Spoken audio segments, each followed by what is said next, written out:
Ladies and gentlemen, boys and girls, children of all ages, welcome to Sox on Tap. Tony, my first reaction is just, fuck yes, let's go. Sox versus the Twins. That's where it all starts. Because it all starts taking care of business in-house in the Central Division. That's right, I'm a meatball. You got to bring that top button swag, baby. It is always great to beat the Cubs. And I'm a homer, so I always say they're gonna. Dallas Keuchel Lamson got some beards that you should be afraid of. What everybody said when he gets out there, it's me versus the other guy, and I'm going to beat him. So I just love that mentality. It's cool and fucking tough. Steve, would you say that Tony is mad online? I would definitely say that. The White Sox winner.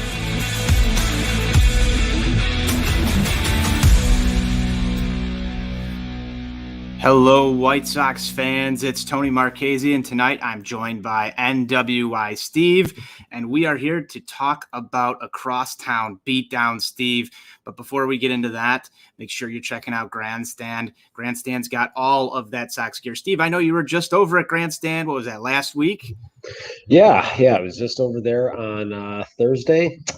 Picked up a couple of new items. Obviously, for those of us that are, for those listeners here and people watching the stream today here, didn't realize our boy Buzz. It was his daughter's first birthday on Saturday here, so I had a little party.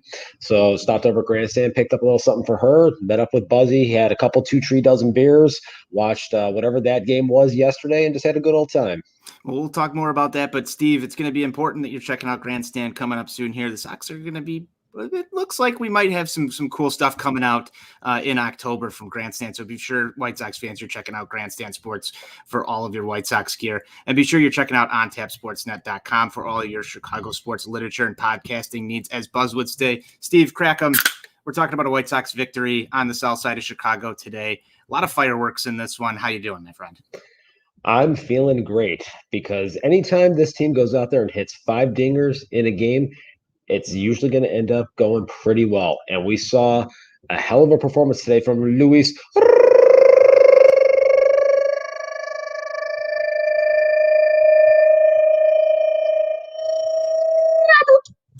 Wow. Smoking them two dingers, making some plays in center field, showing the dynamic player that he is out there. And boy, is it great to have him back. That was powerful. I might need to go back and clip that roll. That was yeah. Pat Bodway in the comments, Owen Wilson. Wow. Yeah, I mean that was fantastic, Steve. I don't even know that we might just need to close the show down now. I don't think that anything can be topped. Look, I know we normally save those types of heavy R rolls for Sox on Tap after dark, especially on like Friday nights when you put the women and children to bed. But listen, he went out there, he lit some shit up today. Exploded some fireworks. He deserves it today. We got to bring it out. We got to give the people what they want. Yeah, Luis Robert was absolutely impressive. And this is the type of stuff when people would back in the day when they said he's the next Mike Trout. That's what it looked like today. In the outfield, getting it done at the plate. Luis Robert, just absolutely impressive. If I had a game ball laying around here, I'd give it to him. But Steve, it was fantastic to watch him at the plate today.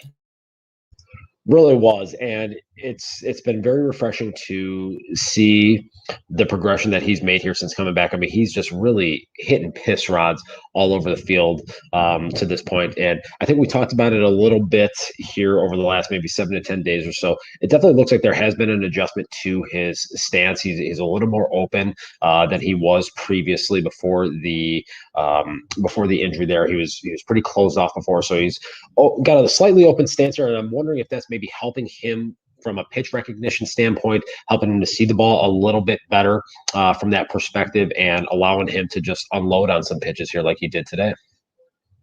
Yeah, Steve, I'm not sure if this is updated or not, but last 10 games for Luis Robert, batting .386, 3 homers, 9 RBIs, and 10 runs scored. Seems decent. Yeah, that seems good. That seems very good. So, man, he has been an addition to this lineup since he came back, and I'm all for it. But before we go any farther in on Luis Robert, Steve, I want to talk a little bit about Friday night's game, and then I want to talk nothing about yesterday's game, and then we'll get back to this game that they played tonight here, or this afternoon. Friday was an interesting ball game, Steve. What were your thoughts Friday night as you watched this? I think maybe let's talk a little bit about that first inning in Dallas Keuchel, because I think that's relevant. What were your thoughts on Keuchel's start and just what happened there? One word: bad. It's getting very hard to justify continuing to run him out there at this point. I know I wrote the piece maybe about 7 to 10 days ago talking about needing to limit him to about 5 innings or twice through the order. You know, you have this little slapdick hitting team that they played this weekend here, and you go out there and you just get your tits lit up for 6 runs in the first inning. It's getting more and more challenging to justify him continuing to take the ball every 5th day. And then you saw Ronaldo Lopez come in relief for him and really slam the door, throw 5 perfect innings, put this team in a position to come back and win a baseball game, which they obviously did. You know, the bats really came to life there. But if Keuchel can't even get the job done against a group of you know, hitters like what they have on the other side of town there, you know you can't rely on him to win pivotal games during the month of September. And despite the fact that they've got this large divisional lead here, they are still playing for playoff seeding. And it is going to be very important that they find some way to catch and pass the Houston Astros so that they at least have home field advantage during that division series matchup against Houston here, because that's who it looks like they're going to be going up against.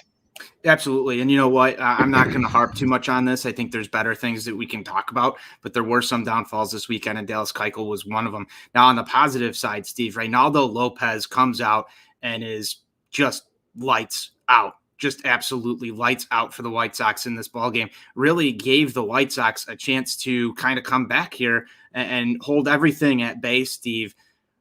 I'm impressed. I'm very impressed with Reynaldo Lopez since coming back up to the Major League Ball Club. Give me some thoughts on him. It's hard not to be impressed. The fact is, he looks like a different picture. He looks like he's got a higher level of focus than he had at any point during his White Sox tenure. That was something that was always talked about, was the mental lapses that would plague him for an inning at a time in various starts that he would make. He doesn't seem to be having those to this point. He's going out there and attacking guys early in counts, utilizing the fastball, and really just utilizing a fastball slider combination, kind of piggybacking off of the article that I wrote about Lopez earlier on in the week here. He's showing that he's deserving of an opportunity to continue getting the ball. And again, kind of coupling that with the issues that Keuchel is having and the regression that he is really seeing from that, you know, sparkling sub-2 ERA that he had in the shortened 2020 season, you're really getting to a point here where you have to ask a question: do you put Reynaldo Lopez in Dallas Keuchel's spot every 5th day here going forward? And I think it's a legitimate question that is going to have to be answered here in short order. Yeah, it absolutely is, Steve. And one thing about this, too, I think that could benefit the White Sox is maybe using Reynaldo Lopez, potentially as the opener for Dallas Keuchel or vice versa. You're going to have to get something out of Dallas Keuchel, Steve. I don't know. I know there's a lot of people who are saying that Reynaldo Lopez is best served out of the bullpen. I think we heard it from Steve Stone on the broadcast during that. Just the mentality of him coming in as a reliever has looked completely different than what you've seen the mentality be when he comes out as a starter. I don't know what the magic formula is here, but right now it seems to be working with Reynaldo Lopez out of the bullpen. I'm somewhat hesitant personally to change what has been working. I know he's made a couple of starts here and there when they needed him to, but overall, I mean, he looks like he deserves the ball more than Dallas Keuchel does right now, and I think that that's the sentiment that both you and I share here. 100%. I couldn't have said it any better, Tony. He's taken the bull by the horns to this point.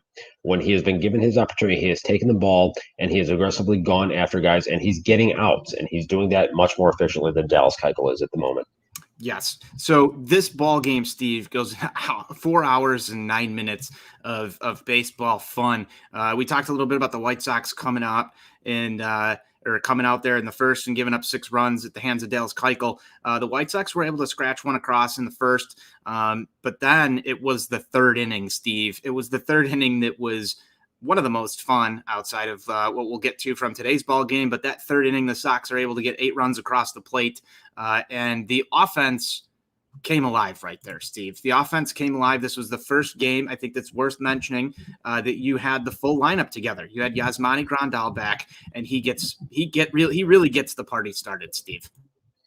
To quote the immortal Hawk Harrelson, I love crooked numbers. Seeing a big 8 spot and go up there was outstanding. And to see Yaz Money come out there, hit that first dinger, first game back. It was funny because in that first inning, you talked about they scored 1 run. They had a chance to put more on the board there and to put a crooked number on the board in that first inning. They had the bases loaded and 1 out. Yaz hit a pop up in that inning right there that prevented them from getting any more runs. And he just got under the ball, and then you saw his next at bat. He squared that thing up, man, and that had to feel so good for him, getting back in there right away, hitting a bomb right out the chute, showing the offensive potential that he has and just the length that he adds to this lineup. Now with him, obviously, Luis Robert in there, Eloy Jimenez in there. And to your point, this is the full squad for the first time all season. So a lot of people want to talk about the issues that they've had against, teams like the Yankees or teams like the Rays and some of these other teams with winning records. The fact of the matter is that was a depleted White Sox roster that was facing those teams at that point. I think if we really want to judge what the Sox are going to be, we judge them from this point forward now, because this is the squad here that we've been waiting for all season. That's a good point, Steve. And I think that, the White Sox have done such an excellent job this year of kind of keeping things at bay, of next man up mentality.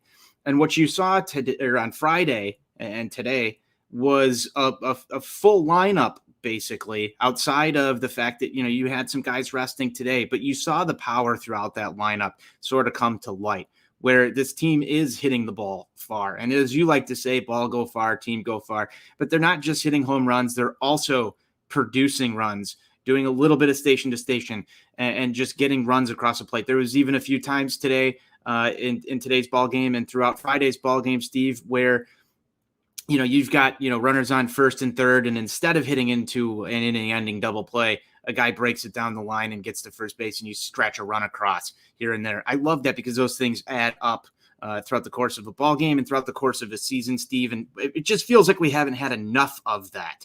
So, great third inning from the White Sox on Friday afternoon.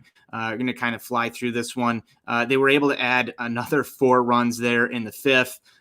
The Cubs were able to get back on in the 7th, and they traded a run back and forth there as the Sox were able to do that and then do that as well. The 8th inning saw more magic. Cubs get 3, and the White Sox also add 3. I want to kind of fast forward. There was a lot of offense here. You saw another Yasmani Grandal home run. But the one thing I want to get to is you have Craig Kimbrell out there in the 9th inning with a fairly decent lead, Steve, and more trouble for Craig Kimbrell against the Cubs. That's the other game note that I had. Well, we've talked about this in a number of circumstances. Sometimes for closers, it's just hard to have that same adrenaline rush in a non-save situation. Kimbrell took them on with a touchdown lead on Friday, so you go out there, maybe you just aren't as amped up to take the ball than you would be if it was a 1 or 2 run game. And we also gotta be real about this. The ball that Patrick Wisdom hit for that second home run off of him, that ball was in off the plate, so it was not a bad pitch. So you got to give a little bit of credit to a hitter in that spot. Obviously, I think Kimbrell probably did want to, maybe bury that pitch a little further in on his hands, but it wasn't like it was a pitch right over the heart of the plate that he just served up there. So sometimes you got to give credit to a hitter for hitting a good pitch. Yes, you do. I know that there's going to be a lot of people out there that say Kimbrell should just get that done. I kind of somewhat agree with both sentiments here, Steve. I think that there's just going to be times, like you said earlier, where a closer comes in a non-save situation, has a little bit too much room to work with. These guys are human, as Johnny likes to say. If you take the humanity away from all of them, best 9 should be able to come out and perform every single day every day with no breaks. And that's just not the case here. Before we go any further here, Sockside Mike, cheers, gentlemen. Cheers to you as well. Thank you for tuning in. Steve, overall, though, on Friday night, it was an entertaining ball game. It was a sloppy ball game. But it was a Crosstown Classic, and it was just a phenomenal watch. Any thoughts on the game overall, and just, did you have fun with that one? It kind of had a little bit of everything to it. There was the initial frustration, obviously, of spotting a six pack right there in the first inning before you even step up to the plate. So you have that frustrating aspect of it. It's like, wow, is this going to be one of these long, brutal nights? But then, the bottom half of the inning comes around and Sox put together some quality at bats, and we were able to scratch across the one run. And you and I were texting about this, obviously, and you're like, there's a lot of baseball left to be played here. And, once the Sox bats finally woke up, they put up 13 unanswered runs on them. So that was definitely a lot of fun to watch. Yeah, it was. And for those that don't know, one of my favorite things is when Steve texts me something and then I send something back and I make a bet against myself. And it actually comes true. And there was a lot of baseball left to be played that night. Just an excellent, excellent game, I think, for the White Sox to win, because had they not, it would have been 4 hours of misery. So moving on a little bit, I like you mentioned earlier, you were over at our guy Buzz's house celebrating his daughter's first birthday. And you guys got to take in just one of the most abysmal games the White Sox have seen all year. I think that it was the most dead that team had looked. Obviously a long affair the night before, but it's Saturday night. And, one thing that I said on the twitter.com was that night was not the pregame to your Saturday night that I was promised by Tim Anderson. A lot of lackluster play yesterday. Absolutely. They went out there. The quality of the bats was, if we're being completely honest, piss poor in comparison to what it had been the night earlier. Alec Mills also did do a pretty good job. He had a nice game plan, was attacking the Sox hitters in the strike zone really from the outset, but Sox hitters didn't do themselves any favors with the lack of quality of bats that they put up there. And Lance Lynn, just, we gotta be honest about this. He didn't have particularly good fastball command, had his worst outing of the season. And I was over at my parents earlier today. My mom was like, what the fuck was that yesterday? And it was kind of just one of those things where it's baseball. Over the course of 162 games, you're going to have stinkers like that, even against a dog shit team like the Cubs. Sometimes that just happens. It's just baseball sometimes. And you just got to kind of deal with it. And like I said, that's where Buzz and I decided, hey, we're going to have a couple 2 dozen beers, and we're just going to, wash this one away. Yeah, misery beers are sometimes just as good at washing away the pain as victory beers are for celebrating wins, Steve. And I don't really want to talk much more about this one, but one little note I had was Eloy Jimenez's plate approach yesterday, Steve. I'm going to talk to you about this one real quick here. 4 pitches is what Eloy Jimenez saw yesterday. He swung at the first pitch each and every single time, and it didn't work out very well for him. Swinging at the first pitch, I'm okay with the aggressive approach, Steve, but you cannot do that late in a ball game against a team when you're down by multiple runs and their starting pitcher is cruising through your lineup. You have to see some pitches. The over-aggressiveness really bit him in the ass, and particularly the whole White Sox lineup. I was not happy with that. Yeah, I'm reaching out to some of my sources right now here to confirm that is indeed not good. I have speculated that swinging at 4 pitches in 4 plate appearances and going 0 for 4 is indeed bad. But as always, I'm working to confirm. So I will look to have an answer for the masses on that here shortly. I'm waiting for Bruce Levine and What John about not? Heyman. What about not Bruce? What if not Bruce? It could be not Bruce, but can confirm WH6 outfielder Eloy Jimenez plate approach on Saturday was misspelled, not good.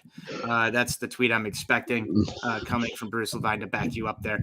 Steve, wash that one away, like you said, but you got to have better plate approaches. They did today, and let's get into today's ball game. I was down after yesterday. I was just a little bit down after yesterday. I'm sure you were as well. But they come I out honestly today. wasn't. I honestly You wasn't. weren't? No. I woke up today feeling pretty good, and just when this game started, I wasn't even really thinking about last night. I was like, you know what? It's a new day. Bring out the whooping sticks. Let's go. And boy, did they. The whooping sticks, they did. They got out to an early start here, Steve, putting up a run in the first, added 2 more in the second. And, then they really busted open in the fifth. But before we talk about the offense, I want to talk about Dylan Cease and just how fucking nasty this guy is. Goes 6 innings today, only gives up 4 hits, 1 run, walks 2, but strikes out 11. I believe he struck out 10 in his last start against the Cubs. The only blemish coming via the long ball, really, for Dylan Cease today. And, he was getting himself on a high pitch count as he normally does, but he was still able to come out there for that 6th inning and just, get through it and continue to strike guys out, miss bats. You saw the slider working a little bit more today than the knuckle curve. It's great that he's got 2 different breaking balls that are just nasty. And I've been, I think, the most impressed with Dylan Cease's development over the course of this year, Steve. Offense, pitching, I think Dylan Cease is arguably the guy who developed the most this year on this White Sox club. Cease's development is definitely a big story for this team during the course of the regular season and heading into the postseason, because it is very clear at this juncture that he is a guy that is going to be getting the ball in a postseason series. Should there be a 4th game in that division series, and should this team advance to the ALCS, he's the guy that he is absolutely going to get the ball. And his development really, this was something I talked about early on in the season. I felt that between him, Kopech, or Carlos Rodon, if one of those guys hit, I felt like this team was going to win the American League pennant. That was something that I put in writing over at ontapsportsnet.com. So you may want to check that out from earlier before the season started here. And Cease, there were some ups and downs early on in the season, but this last 10 starts or so, he's really being more aggressive in the strike zone. He's still the one issue that he is frequently having is he'll have that one inning where the command kind of gets away from him and he ends up throwing 24, 25 pitches. And we saw that today. I think it was in the 4th inning. Prior to that, he had been pretty efficient actually with his pitch count, even with all the strikeouts. So Stone had talked about this on the broadcast, and the biggest thing that has helped him this season is his ability to be able to put guys away with consistency when he gets ahead of them 0-2, 1-2. We saw far too often in 2019 and 2020. He would get guys down in those favorable counts for him, and then he would let him back into the at-bat. Next thing you know, it's 2-2, 3-2, and he's walking a guy or having a long, protracted at-bat before he gives up a base hit. Now he's going out there and he's burying guys when he gets ahead in those pitchers counts. That is a huge thing from the development for Dylan Cease. Now, if they could just find a way to tighten up and eliminate that one inning where that command gets away from him to elevate the pitch count, this guy's really going to take off at that point, I think. I agree with you 110% here, Steve. It's always been the 1 inning problem for him. We've talked about it on this show over and over again. But I think you are absolutely correct. He is a guy that deserves the ball in a playoff rotation. I hope he can continue to tune himself up and stays on this type of trajectory throughout the course of the remaining games in the final season that he's got the ball. But going into the playoffs, I just don't want to see it fall off at all for him, because I think for as good as he can be, and we saw today, there's still that lingering thought in the back of your mind. What happens if something goes wrong? And so that's something that I think is going to be important to watch down the line for Dylan Cease. We did talk about, some of these runs getting scored. I want to talk about how, Steve, bottom of the 1st inning, Luis Robert just absolutely murders a ball to left center to get the Sox on the board. You rolled the R at the beginning of the show because of just how damn impressive Luis Robert was. We talked a little bit about it already, but let's just talk about it one more time, because I love when Luis Robert home runs. Tony, I want to hear you roll the R. I will roll the R. Don't worry. It's coming. We've got plenty of show left. I mean, that home run was absolutely amazing because, it was a pitch on the inner third of the plate, and it didn't even look like he took a full swing on it, if we're being completely honest. Like I said, I was over at my parents', my mom watched it, and she's like, he didn't even swing.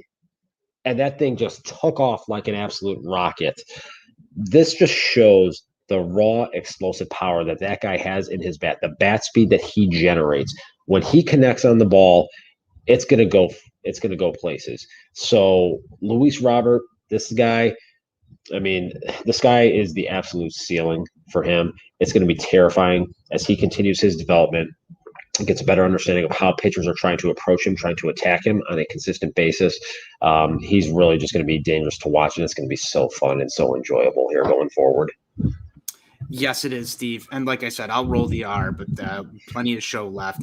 I think one thing about this home run, Steve, is it really set a tone for the day. And if you're talking about, setting the tone, that's something that I like to see early on in a baseball game. That's why I like crooked numbers early. Unfortunately, this one is not a crooked number in the first inning, but it did set a tone for the offense that they were going to get after Kyle Hendricks today. And, for as much talk about Kyle Hendricks leading the NL in wins and everything else, he didn't get a lot of help from his offense today, but he just didn't look great. Comes back out in the second inning and gives up another 2. And that was off of a Brian Goodwin homer. And one thing, Steve, that you've said, and we'll continue to say it, ball go far, team go far. When you're a White Sox offense and you've hit 2 dingers in the first 2 innings, that's a good sign for the rest of the day. That is the tone being set. Yeah, we've seen the stats, we've seen the graphics during Sox broadcasts for months now. When this team hits multiple home runs, they have close to I think a 700 win percentage. So the formula is pretty simple. Get good quality starting pitching, hit the ball out of the damn ballpark, White Sox winner, fireworks, everybody goes home happy. Yep, and that was the plan today. Cubs do add one on a Frank Schwindel homer in the 4th inning. That was the lone blemish we talked about on Dylan Cease's day. And then the Sox come to play in the 5th inning, Steve. Jose Abreu cranks one to center field. I thought that ball had a chance of staying in the yard in a better fashion than it did. It does bounce over the wall. I kind of wish it bounced back. I thought Jose had an outside chance of a triple if it did, just the way that the center fielder played the ball there. But Cesar Hernandez scores on that one. Brian Goodwin also scores. And then you have Eloy Jimenez come up right after. And for a guy that we just talked about how terrible of a plate approach that he had just the day before, you see him take an 0-2 count and homers right into right field, goes opposite on that one to bring home both Robert and Abreu. And then right after that, Yasmani Grandal just back in the saddle, Steve. Another home run for him in this series. I think he was, like I said earlier on the show, game ball for this guy on Friday. Another one for him today, just proving how impactful he can be to this White Sox lineup. Eloy just showing the easy opposite field power that he has in that bat. That is one of the really impressive things about him as a hitter.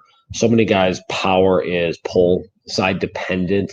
He's a guy that can take it out to any field in any ballpark across the major leagues. And that is something that is pretty rare if we're being completely honest. And again, this is a guy that is only in his 3rd major league season. He's still not a finished product. And that's why I will continue to beat this drum, because I firmly believe it's going to happen. He is going to be the first player in White Sox history to hit 50 home runs in a season.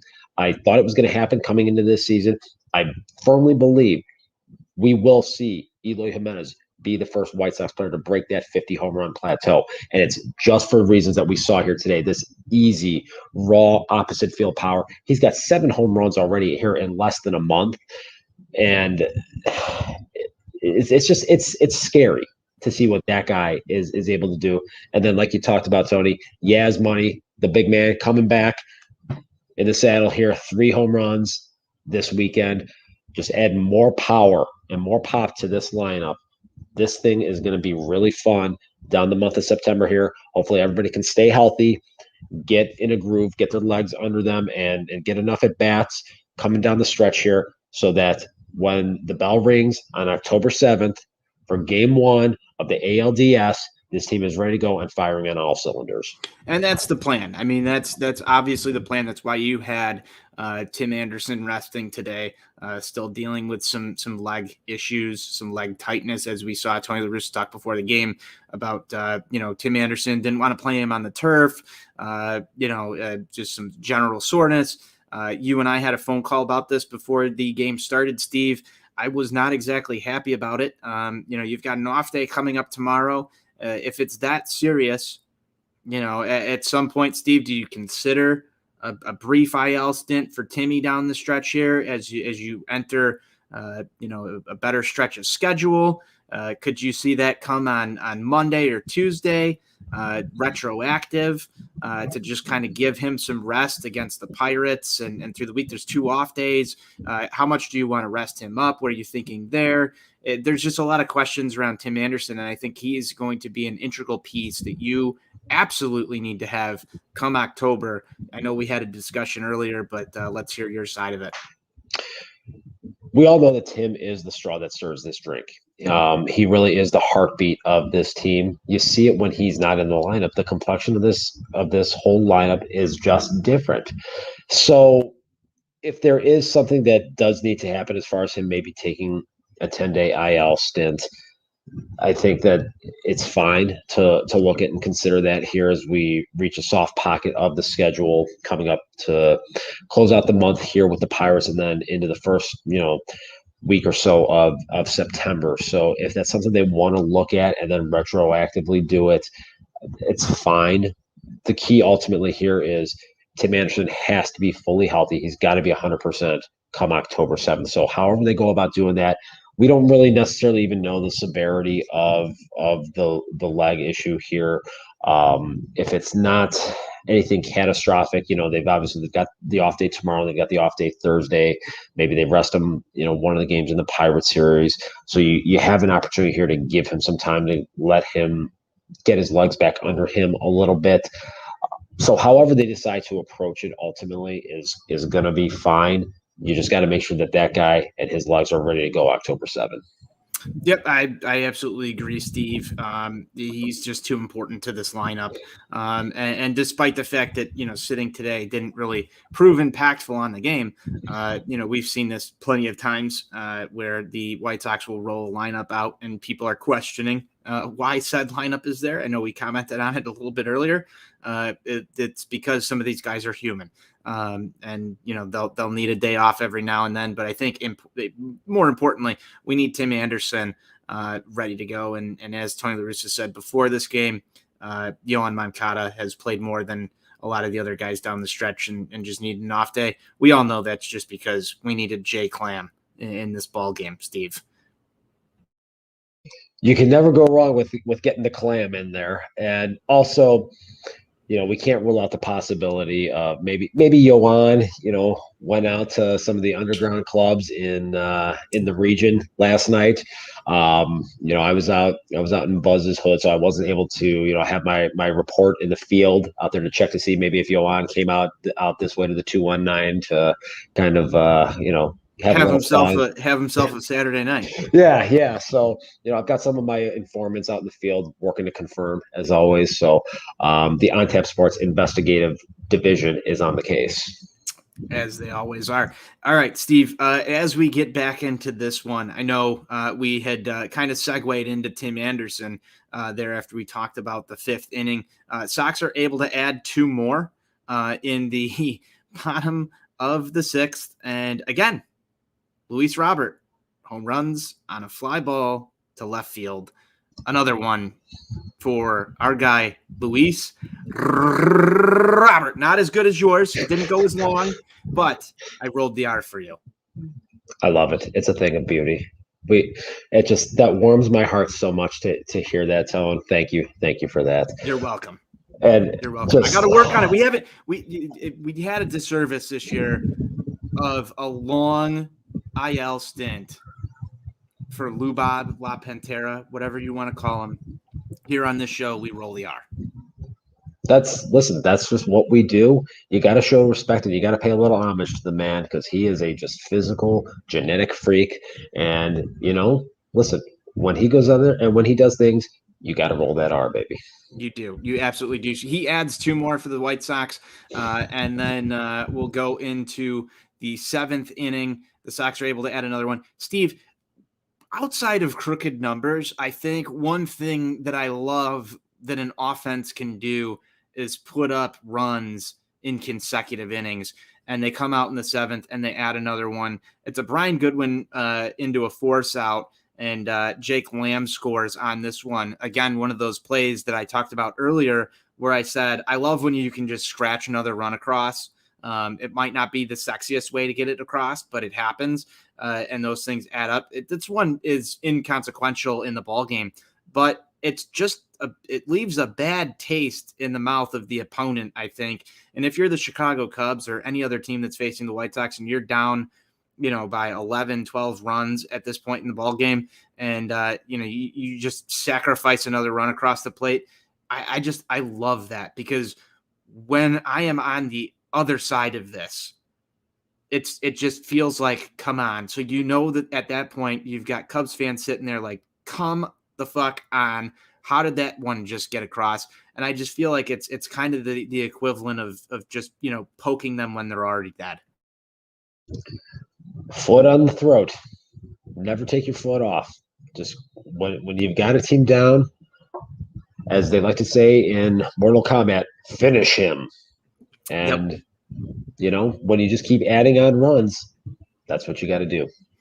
That's exactly it. And Steve, just going back here for a second, the rest of the bullpen today, pretty impressive. You had just a clean inning from, as what Johnny Nani calls the guy, Ryan Tepera of the bullpen right now. A clean inning from him. Kopech comes back out there. He does get 2 to strike out, does give up a hit here, but that was a game that I think Michael Kopech desperately needed. Great performance from both of those guys. Any quick thoughts? Tepera's been lights out during the month of August. First couple of outings he had with the Sox after the trade, gave up a couple of long balls, and a lot of people were saying, why did we go out and get this guy? Well, he's shown why here during the month of August.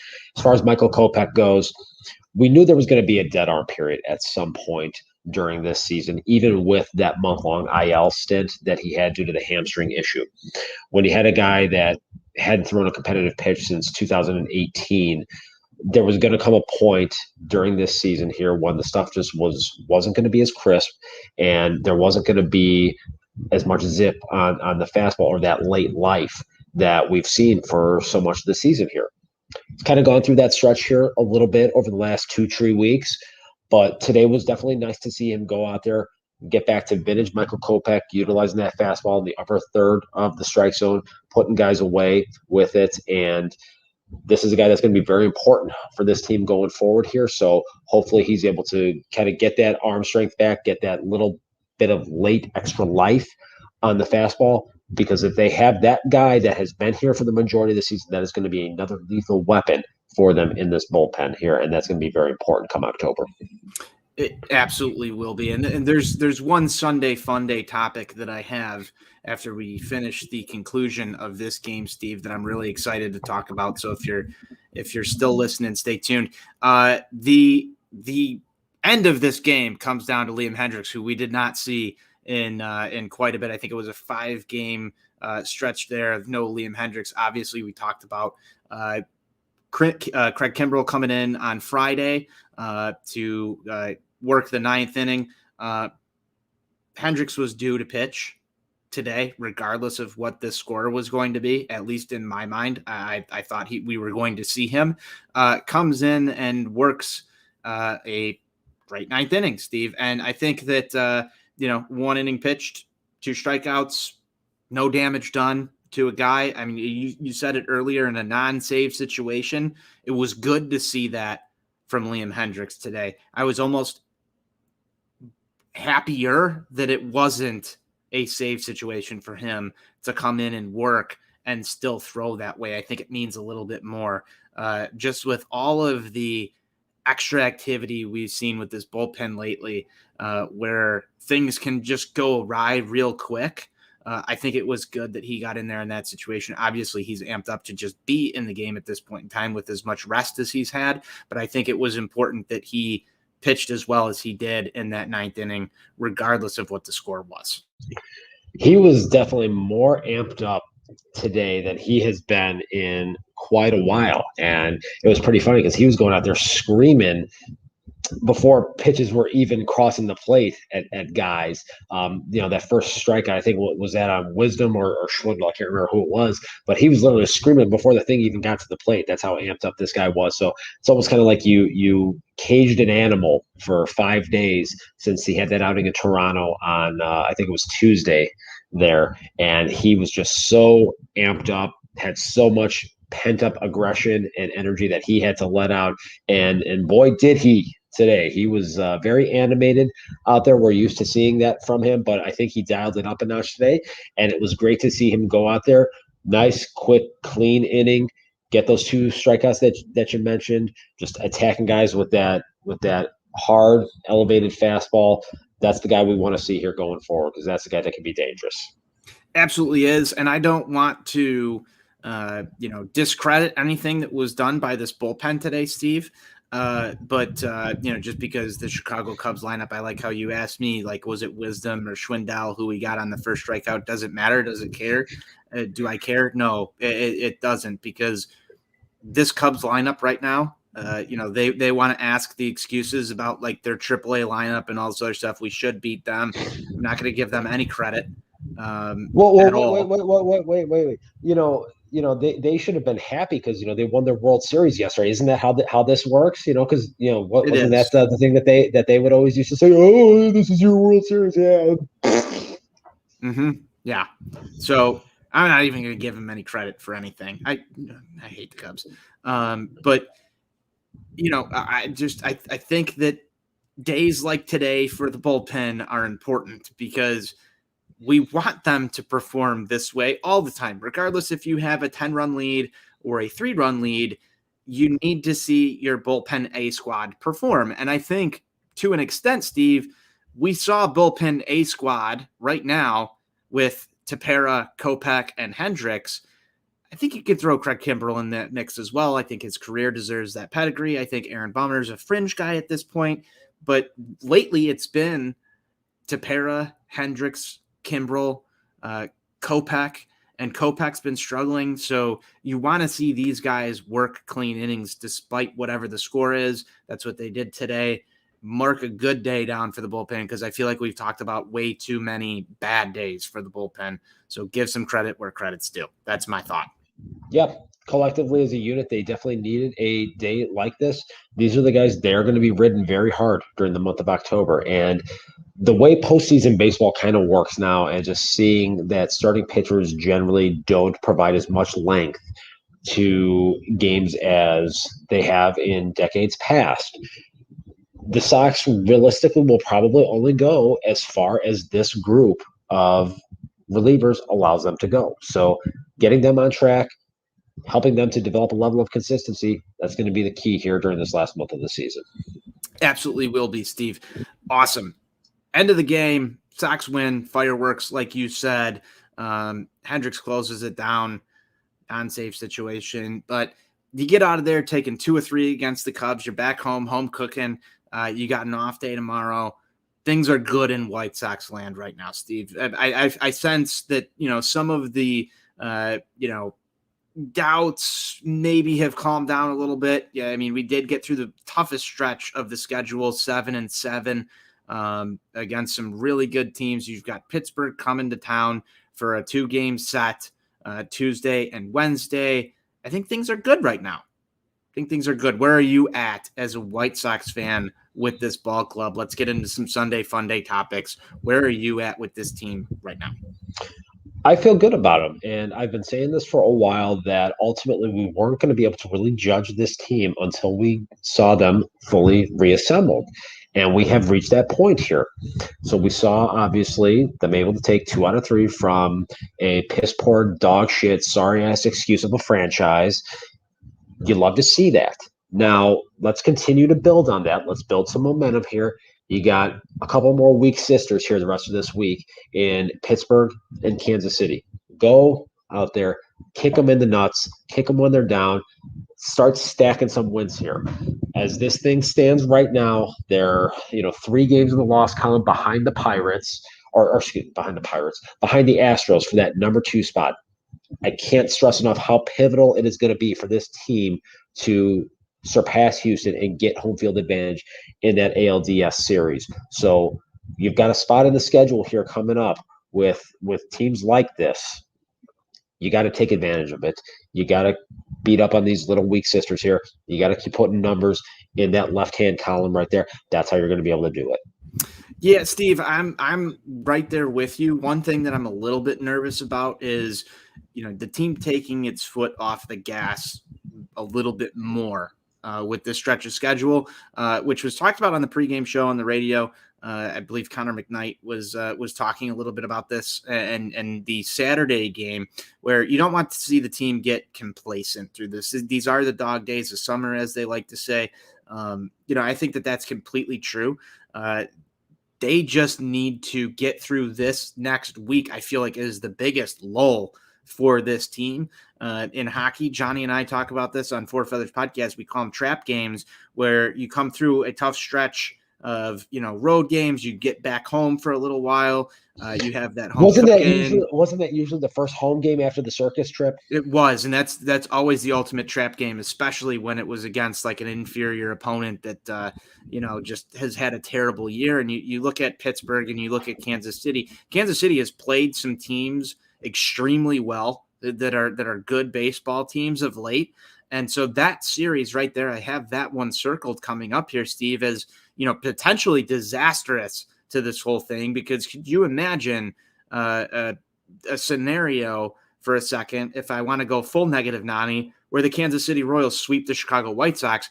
We are going to be talking about full-fledged meltdowns on Twitter.com, because that would be the worst thing that could possibly happen. And yet I can see scenarios where it could happen. I know I would be mad. I know you would be mad. I know Buzz, Johnny, everybody would be mad. But I also think that in the grand scheme of things, like looking at this with a full picture perspective, if that did happen, it's probably not the end of the world for the White Sox. It would just be very fucking alarming. I don't even know that it would be alarming. It would just be annoying. That's a good way to put it. Kansas City has played the Sox pretty tough this year. We saw, they had that 7 games earlier in the month, and the Sox, I think went, 2-5 against them. So the Royals, I thought, kind of coming into the season, were going to be a pesky, annoying team that could give the Sox a problem potentially, and it has kind of played out like that, unfortunately. Here, it would be very nice to see this fully reassembled group come out there, especially after an off day, go into barbecue land there and just put it on them right from the outset. One of the things that will be kind of interesting to watch, though, will be the decision of, does Kansas City call up Bobby Witt Jr.? And they got another power hitting first baseman. His name is eluding me off the top of my head right now, but these two guys are smacking dingers left and right down in AAA Omaha. So the question will be, does Kansas City bring these guys up here, or do they wait to play the service time manipulation game starting next April? That could be a really interesting dynamic to watch within that particular shift. Nick Pratto, that's his name. Those are two hot hitting prospects down there for the Royals. So that could be a little bit of an interesting dynamic change for that Kansas City lineup if those two guys are there. Yeah, absolutely, Steve. And I think that that's something as well to look at on the White Sox side. What are we going to get come September 1st? I'm sure we're going to discuss that this week on the show. I do have a different Sunday Funday topic, though, that I want to get to, and that is, who was the one that got in Jerry Reinsdorf's ear and let these guys grow their beards. You've seen some like just ridiculous beard growth this year from this team, Steve. Dylan Cease, Michael Kopech, obviously Lance Lynn trimmed his, Dallas Keuchel. We're just going to cast him off from the Fear the Beard group. But you've seen some impressive beard growth from the White Sox. I know that when you were on the website, you used to have the monkey of Southside Clown Show, and you had a very specific profile picture of someone with a clown nose. And one thing that I've noticed about this White Sox team that's different than White Sox teams past, Steve, is that there's a lot more facial hair that's going on. And I really believe that might be the difference that's led to their success this season. If you don't believe in it, that's fine. But I'm not going full superstitious mode. But I believe you told me on Friday night, Steve, if it's working, don't question it. Who on this White Sox staff? Was it Rick Hahn? Was it Tony La Russa? Was it Jose Abreu? Was it Tim Anderson? Who got in Jerry's ear and allowed these guys to grow these beards that is leading to White Sox success, Steve? My guess is it had to probably be Jose Abreu, because he seemingly can get Jerry to do whatever he wants. I've been saying for a little while here, Jose Abreu will be in a White Sox uniform as long as Jose Abreu wants to be in a White Sox uniform, because Jerry Reinsdorf will not tell him no. So I'm tempted to say that he was the guy that ultimately got, the old dickhead to lighten his stance on the beards. And to your point, Tony, Crash Davis said in the great baseball movie Bull Durham, you never fuck with a winning streak. If you think you're playing well because you're getting laid or because you're not getting laid, you don't change a thing. You just keep doing what you're doing. These guys are playing well. They're loose. They're a fun group to be around. You can tell there's a high level of camaraderie there. These guys genuinely seem to really like each other, and they have personalities. And for a long time, the White Sox were a very vanilla group. This team is anything but that, and allowing them to have the beards and the facial hair just kind of adds to that a little bit, and there's really no reason to do away with it. No, there's not. And I think that it does say something about this specific ball club, Steve. They do have fun. I mean, that's been brought up multiple times throughout the year. We've talked about this team having an it factor, being able to get back into ball games. You look at Friday night as a prime example of a team that just, battles back, has fun. You see these guys tossing balls to fans. You see them signing autographs more than other teams and more than teams in White Sox, White Sox past as well. The guys just seem to get along with each other. I think that's kind of the undertone of something that really deserves a lot more eyes on it, Steve. I don't think a lot of people want to talk about, a clubhouse meshing because you can't quantify it. You can't put numbers around it. But the way that these guys show up to the ballpark every day versus the way that some teams show up to the ballpark, or even people show up to their jobs every day and hate it. These guys want to be here. They want to be in front of the fans. They want to be around everybody. It doesn't seem like there's been any public disputes that have been made known within the clubhouse outside of the Yerman Mercedes incident, which gets joked about all over the internets. But there is just something different about the team. And one thing that I've noticed, and maybe it was last year, maybe it was a few years ago that this went away. One of the things that I thought about a Jerry Reinsdorf run White Sox team is that he always liked the guys being clean cut. You saw when Michael Kopech first came up, he had to cut the hair, clean himself up a little bit. And now all of a sudden you're seeing, Dylan Cease grow a gnarly beard. You're seeing Michael Kopech grow it out a little bit. He still has the ponytail. I know we don't have a lot of guys with the hair flow out in the back. They're pulling him up. Liam Hendricks, same thing. But Jerry must have conceded the beard. And I'm wondering if that has some sort of impact on this team. I know I'm going very deep here, Steve, but can you see that? Can you see that as a group of guys being able to have some of that freedom and just be yourself, lending itself to being, a reason for success of this team? I'm not going to totally discount it. I mean, I generally think that if you have the talent that this group has individually and collectively, that regardless of whether or not you are allowed to grow your beard out or allowed to grow your hair out, you're going to display that talent or not. But at the same time, there is certainly something to be said, and you touched on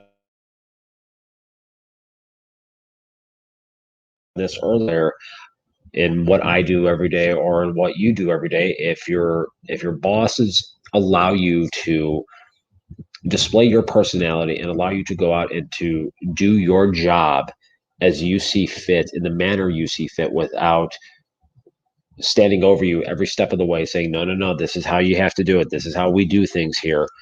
There probably is something to that from a psychological standpoint. How much of it, you touched on that. It's a little hard to quantify, but I think just from a mentality standpoint, if these guys know, hey, I can go out there, I can just be myself, I can be loose, free, easy, just go out there and play my game and do what I do between the lines, it probably helps a little bit. Yep, I just wanted to get your feel on that one, Steve. I just thought I found it interesting, and I thought about it today with Cease on the mound and Kopech coming in. Steve, that's all I really have for Sox on Tap Sunday Funday. It's always great to beat the Cubs. It's always great to beat the Cubs. I think I heard that somewhere. I think I've heard that somewhere as well. But I have to say it. It is always great to beat the Cubs. Fly the L. I think that White Sox fans are going to sleep happy on this Sunday night. Ron Luce tucked away in his White Sox blanket. Hey, while we're on the subject of Southside Ron, I got a little notification on my phone earlier today. I wanted to say it was maybe in like the 8th inning that Cubs on Tap was recording live before the game was even over. Can you confirm or deny that? I can actually confirm that.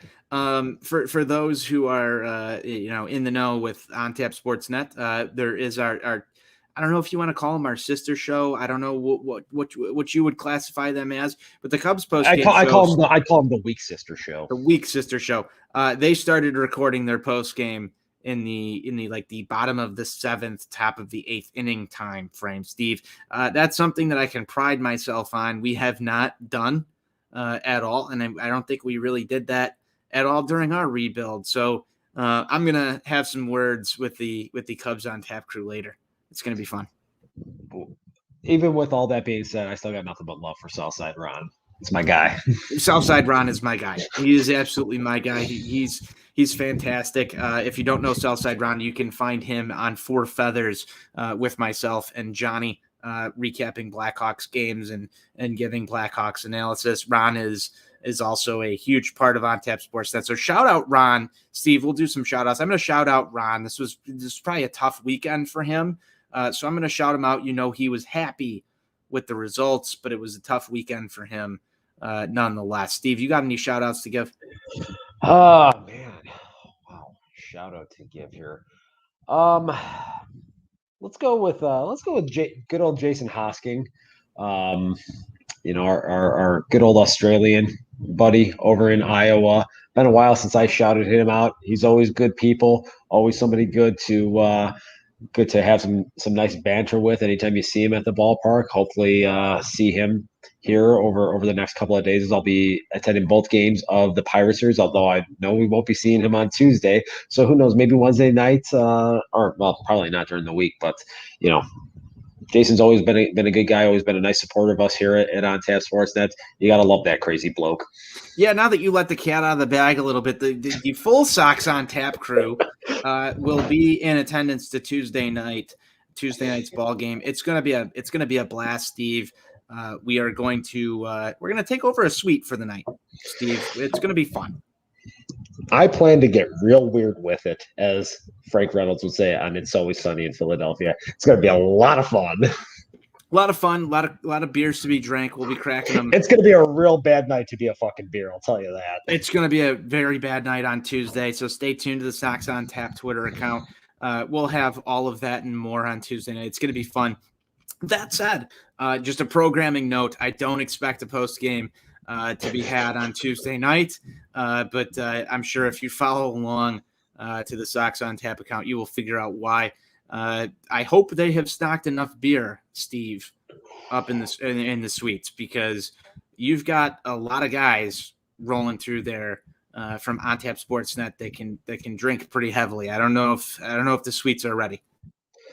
I know from the sweet experience that I had about 6 weeks ago, we got after it pretty aggressively. Now, and I was there with a group of business clients, so maybe not necessarily the most raucous group, but we were pretty aggressive with what we were able to take down from an alcohol consumption standpoint. I think with this group of savages that we got coming in on Tuesday, I'm not sure they know what's about to hit them.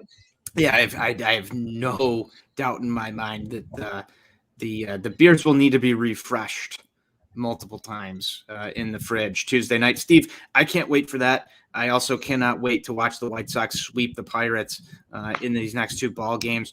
Monday, off day. I hate off days. I know you hate off days. So we will not be talking probably until Wednesday. To everybody who tuned into the show, I know we went an hour long, but it's Sunday fun day. The Sox beat the Cubs. It's always great to beat the Cubs. And Steve, it's always a pleasure talking White Sox baseball with you. Any final closing thoughts on the night before we let everybody go? Just get hot, baby. We got 4 weeks to go here in the regular season. 30 games left on the schedule. Magic numbers down to 23, could be down to 22 here, pending the result of this Cleveland-Boston game. We're getting dangerously close to hanging a division championship banner. Let's go. Steve, I echo that. Just, continue to do what you're doing. Like I said a little bit earlier when we got into the Sunday Funday topics, watch out for the trap game. Watch out for it because it's very real. Don't take the foot off of the pedal at all. Continue to give the guys rest that need rest at the same time. I think that there's a fine line there that's very arguable for both sides. If people are trying to pick holes in arguments, it's, don't let your foot off the gas. We need to be really good down the stretch versus we need to have the guys ready for October. We're going to see a lot of people talking about that back and forth for the next month. I think that there is a fine line. I think they have the right guy at the helm to make those decisions. We'll see if it works out. But other than that, Steve, I'm just going to continue to drink victory beers tonight and enjoy this one. Steve, I will close it down. Be sure you go to OnTap Sportsnet for all your Chicago sports literature and podcasting needs. As our guy Buzz would say, be sure you're checking out Grandstand. They've got all of your Sox merchandise. And Steve, White Sox forever. White Sox for life.